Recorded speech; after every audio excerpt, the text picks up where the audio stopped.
I mentioned I was going to tell you a little bit more about my background. I'm going to do that now.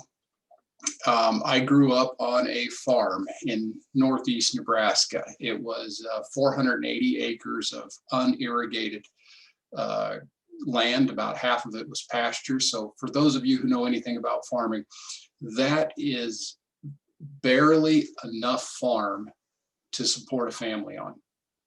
And we grew up pretty tight. I have 3 older siblings. My 2 older brothers and I at one point shared the same small bedroom. My older brothers slept in the same bed together, just the way it works, nothing weird, just that's the way it worked. And I had a little cot in the corner since I was quite a bit younger than them. My sister being the only girl, she had her own room across the hall, but not a big house. And you know, in farming, you have some good years and you have some bad years. And I guarantee you in those bad years, we would have been definitely below poverty level.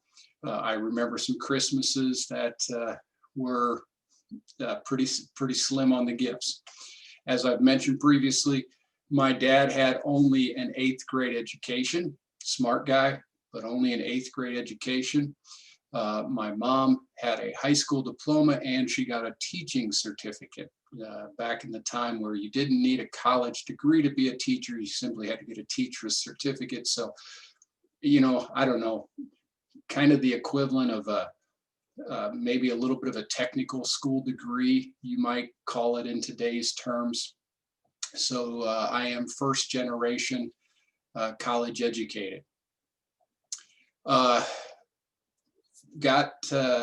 When I completed college, I graduated one Saturday, got married the next.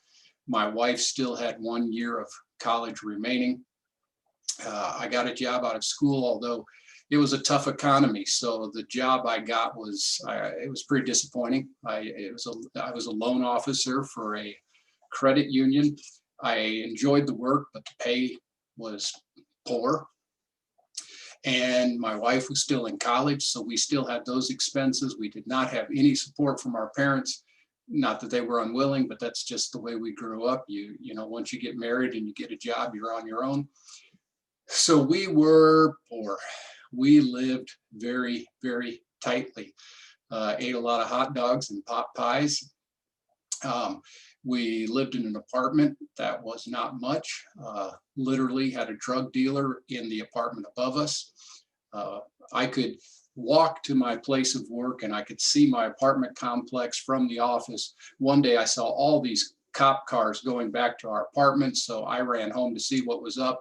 And yeah, they were hauling the guy from the apartment above us away. And so Daddy, he had a couple cute little kids.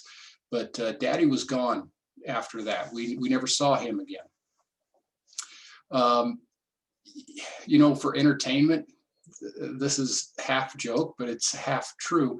My wife and I would go to Walmart on Friday night and just walk around and look at all the cool stuff that rich people could afford. That's how poor we were, is that we dreamed of Walmart, okay?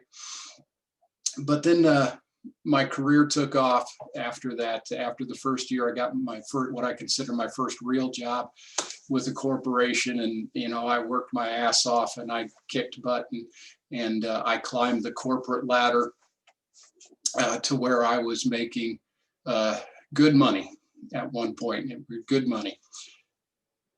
The key to my and my wife's financial success is that as we made more money, we didn't continually increase our lifestyle. You know, that's what so many people get hung up on, is that they make more money.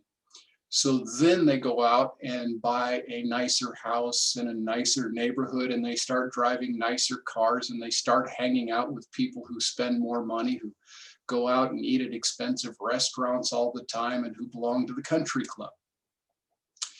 So as we started making more money, we kept our same values. I mentioned there's another book that I'd recommend And this book right here, Psychology of Money by Morgan Housel. I'm not sure how to pronounce it, Housel.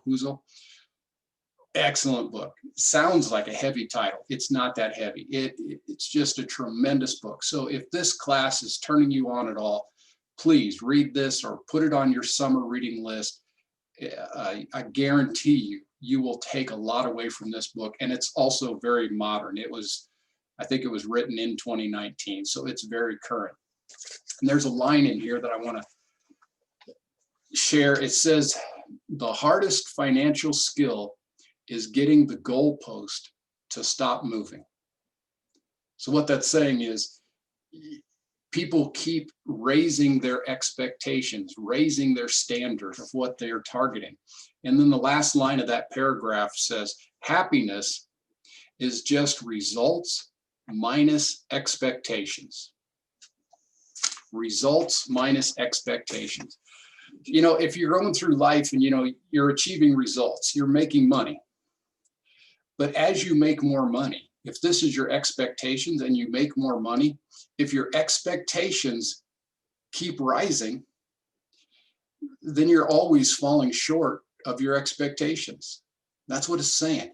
You don't achieve happiness if you keep raising the goalpost, if your expectations keep going up as your income goes up.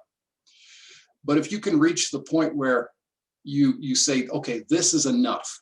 This is the lifestyle that I'm happy with. At this point, I'm satisfied, I'm happy, and your results keep going up from there. That's net worth. That's where you build security. So happiness is results minus expectations. Quit moving the goalpost. That's my philosophical lesson for the day. Thanks.